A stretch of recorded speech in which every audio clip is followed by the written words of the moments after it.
Oke teman-teman semua, gimana kabarnya hari ini? Semoga sehat-sehat semua ya teman-teman semua. Dan kali ini kita akan bersama-sama membahas tentang sebuah riwayat tentang hidup seorang wali songo. Dan itu yang pertama yaitu tentang Syekh Maulana Malik Ibrahim. Syekh Maulana Malik Ibrahim tentunya teman-teman semua sangat mengetahui Syekh Maulana Malik Ibrahim datang ke Pulau Jawa, telah kami jelaskan kemarin, yaitu pada tahun 1404 Masehi.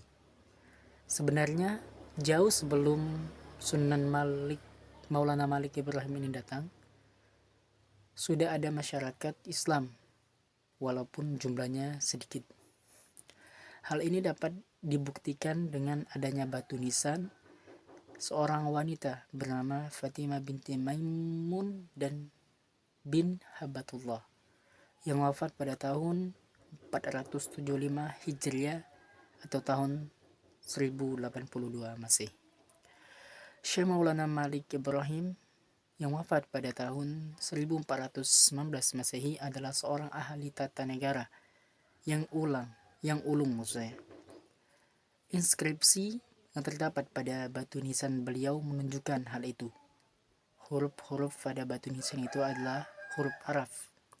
Terjemahnya adalah dalam bahasa Indonesia kurang lebih demikian. Inilah makam almarhum Al-Ghafur yang berharap rahmat Tuhan, kebanggaan para pangeran, sendi para sultan dan para menteri, penolong para fakir miskin yang berbahagia lagi syahid, cemerlangnya simbol negara dan agama. Malik Ibrahim yang terkenal dengan kaki bantal, Allah meliputinya dengan rahmatnya dan keriduannya dan dimasukkan ke dalam surga. Telah wafat pada hari Senin 12 Rabiul Awal tahun 822 Hijriah. Demikianlah bunyi tulisan yang ada di nisan makam Syekh Maulana Malik Ibrahim. Penduduk pribumi mengenal beliau sebagai kaki bantal. Ini membuktikan bahwa pada masa hidup beliau bertakwa dengan cara yang bijaksana, beliau dapat beradaptasi dengan masyarakat sekelilingnya.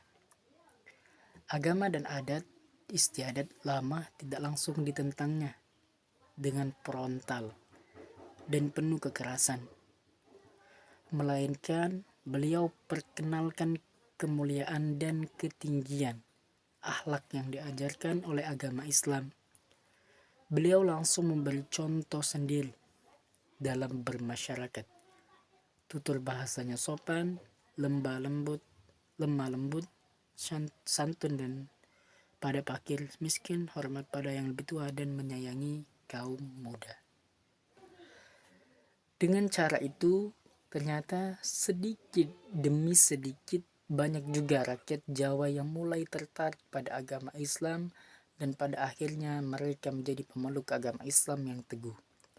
Pada masa itu, kerajaan yang terbesar di Pulau Jawa adalah Kerajaan Majapahit. Tetapi sesungguhnya kerajaan itu sudah keropos, baik dari luar maupun dari dalam. Terutama sejak ditinggalnya oleh Mahapati Gajah Mada dan Raja Hayam Wuruk. Majapahit dilanda perang saudara yang tiada habis-habisnya.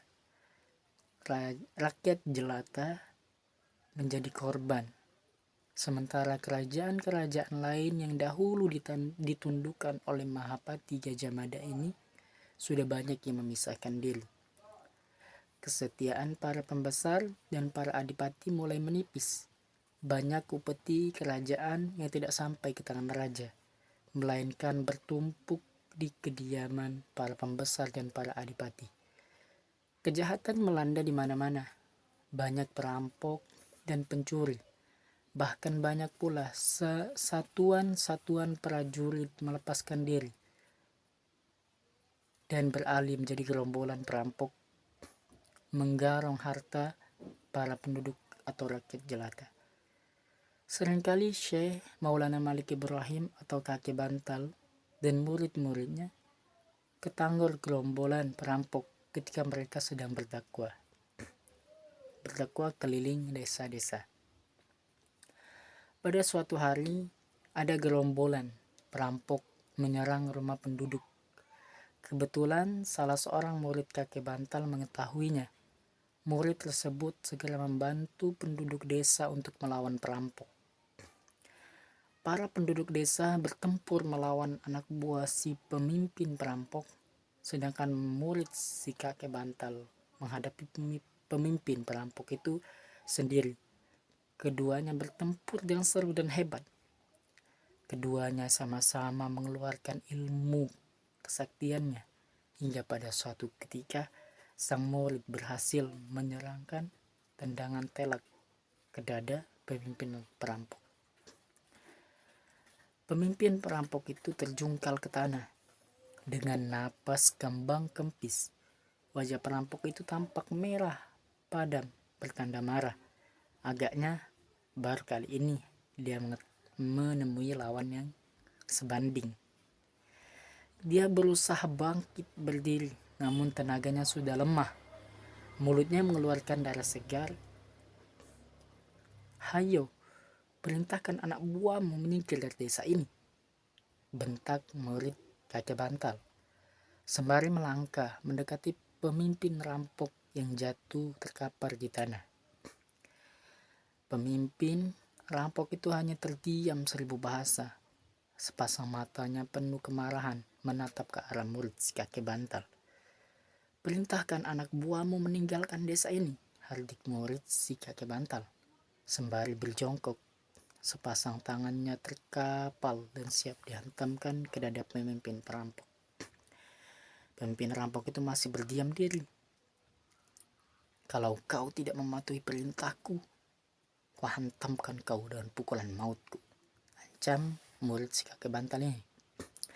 Di luar dugaan, tiba-tiba pemimpin rampok membuang ludahnya atau meludahi wajah murid si kakek bantal ini.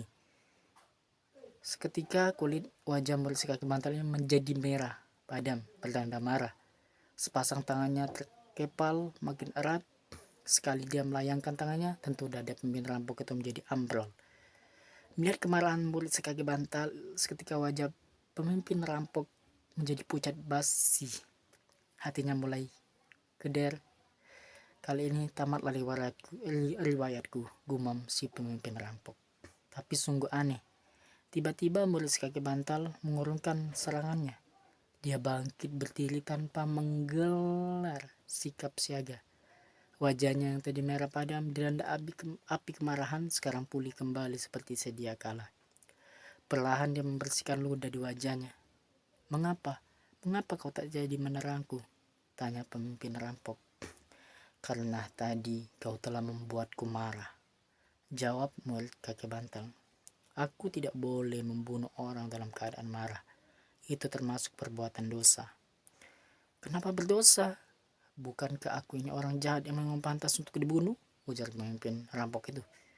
"Tadi," kata si murid kakek bantal, "sebelum kau meludahiku, dari sebelum aku marah, aku boleh membunuhmu. Karena niatku membunuhmu adalah untuk memerangi kejahatan. Tapi setelah kau meludahiku, maka hatiku jadi marah. Padahal agamaku melarang umatnya untuk menghukum orang dalam keadaan marah." Pemimpin rampok itu terguncang. Untuk beberapa saat dia terdiam. "Betapa luhur ajaran agamamu. Apakah nama agamamu itu?" tanya pemimpin rampok. "Islam," jawab murid si kakek bantal. "Islam artinya selamat. Siapa yang meluk agama Islam akan selamat dalam berbahagia hidupnya di dunia maupun di akhirat." Sangat luar biasa teman-teman semua. Itu sedikit dari kisah Syekh Maulana, muridnya yang sangat luar biasa ketika berdakwah. Akhirnya sedikit demi sedikit banyak yang memeluk Islam akibat dakwah tersebut. Mungkin saja kisahnya. Kali ini kita akan lanjutkan kisah selanjutnya. Terima kasih telah menonton. Tunggu videonya. Nanti kita akan lanjutkan kembali teman-teman semua. Terima kasih.